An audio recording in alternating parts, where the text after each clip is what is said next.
नमस्कार। आवाज़ जनता की में से मैं दतेश भावसार। लंबे समय बाद आज आपसे मुलाकात हो रही है क्योंकि इलेक्शन अभी लोकसभा का इलेक्शन डिक्लेयर हो चुका है। दुनिया का सबसे बड़ा लोकतंत्र है जो, और उसका भी सबसे बड़ा लोकतंत्र का पर्व यानी कि लोकसभा के चुनाव डिक्लेयर होने के बाद आज देश में क्या स्थिति है, थोड़ा सा उसका आंकलन हम करेंगे। मोटे मोटे तौर पर अगर देखें तो आज जो लोकसभा की स्थिति है उसमें एनडीए गठबंधन और इंडिया गठबंधन के खिलाफ चुनाव लड़ने की स्थिति हो चुकी है। इस चुनाव में वैसे तो कई मुद्दे हैं, शिक्षा का मुद्दा भी है, स्वास्थ्य का मुद्दा भी है, बेरोजगारी का मुद्दा भी है, कई मुद्दे हैं। लेकिन इनिशियली अभी बात करें तो अभी के जो हालात बने हुए हैं उस हालात में देश में शायद सबसे बड़ा मुद्दा जो कि इलेक्टोरल बॉन्ड का मुद्दा अभी हमें दिख रहा है, और इलेक्टोरल बॉन्ड में कैसे कैसे किस किस कंपनियों ने चंदा दिया है और किन राजकीय पक्षों को चंदा दिया है, उसके ऊपर हम आने वाले दिनों में भी हम कुछ एपिसोड करेंगे।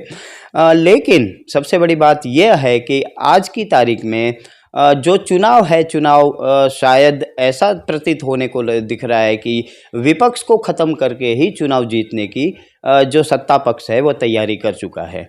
आपको पता होगा कि इलेक्ट्रॉन बॉन्ड का जो मामला आया उसमें भी कई तरह से एसबीआई ने कई मुद्दों को सुप्रीम कोर्ट से छुपाने की कोशिश की, लेकिन सुप्रीम कोर्ट बहुत ही स्ट्रिक्ट रहा और पूरे देश को यह जानकारी मिली कि किन किन लोगों ने, किन किन कंपनियों ने किन किन राजकीय पक्षों को चंदा दिया है।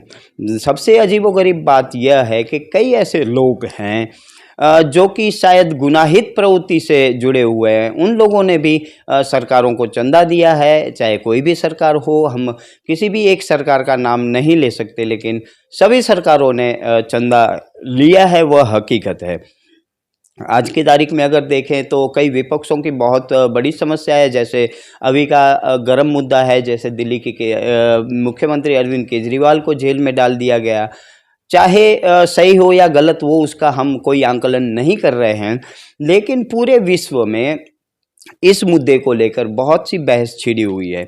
चाहे अन्य जो विकसित देश हैं, उन विकसित देशों की बात करें तो उन्होंने भी सरकार के खिलाफ कई बयानात दिए हैं।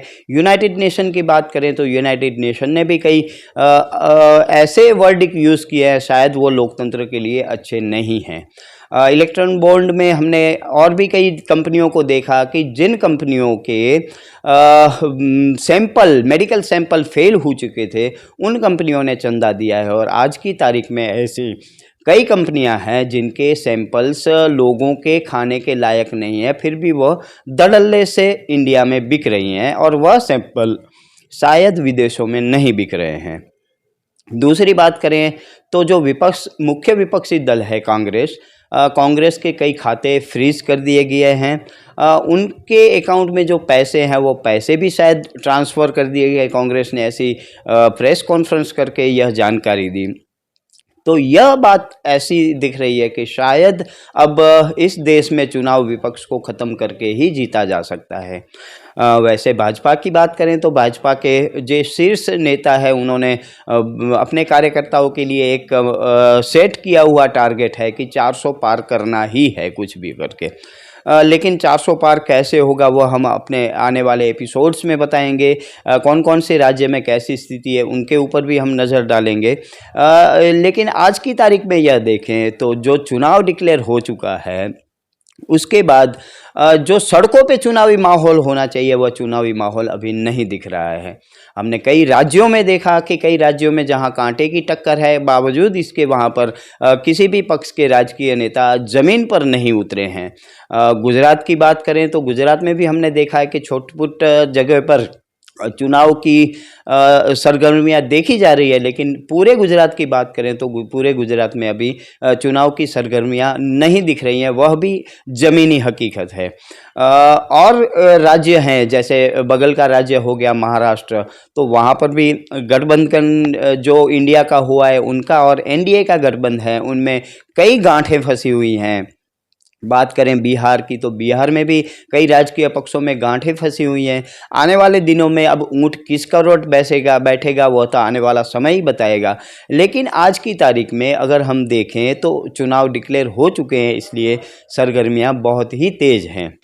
मुख्य बात यह है कि यह भारत जो कि पूरे विश्व का सबसे बड़ा लोकतंत्र है, और उस लोकतंत्र का सबसे बड़ा पर्व यानी कि लोकसभा का चुनाव।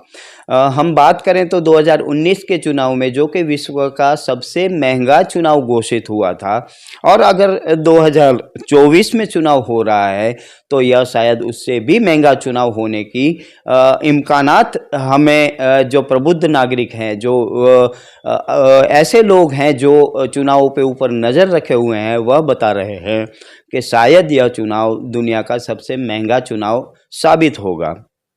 इस स्थिति में हम देखें तो लोगों की स्थिति क्या है। सारे चुनावों में कई वादे होते हैं, लेकिन लोगों के लिए क्या है क्या नहीं है वह बहुत ही दूर दूर तक हमें कहीं पर भी दिखाई नहीं दे रहा है। ठीक है, राजकीय पक्षों में उठापटक हो रही है, लेकिन जनता के लिए अगर यह बात होती तो हम जान सकते थे कि जनता के लिए राजकीय पक्षों ने क्या क्या घोषणाएं की हैं। लेकिन यहाँ पर आज की तारीख में हर एक राजकीय पक्ष में नूरा कुश्ती लगी हुई है, और जो मुख्य दो गठबंधन है, एक एनडीए का गठबंधन है और दूसरा इंडिया का गठबंधन है, वह अपने अपने जो गठबंधन है उसमें कई पार्टियों को जोड़ने में लगे हुए हैं।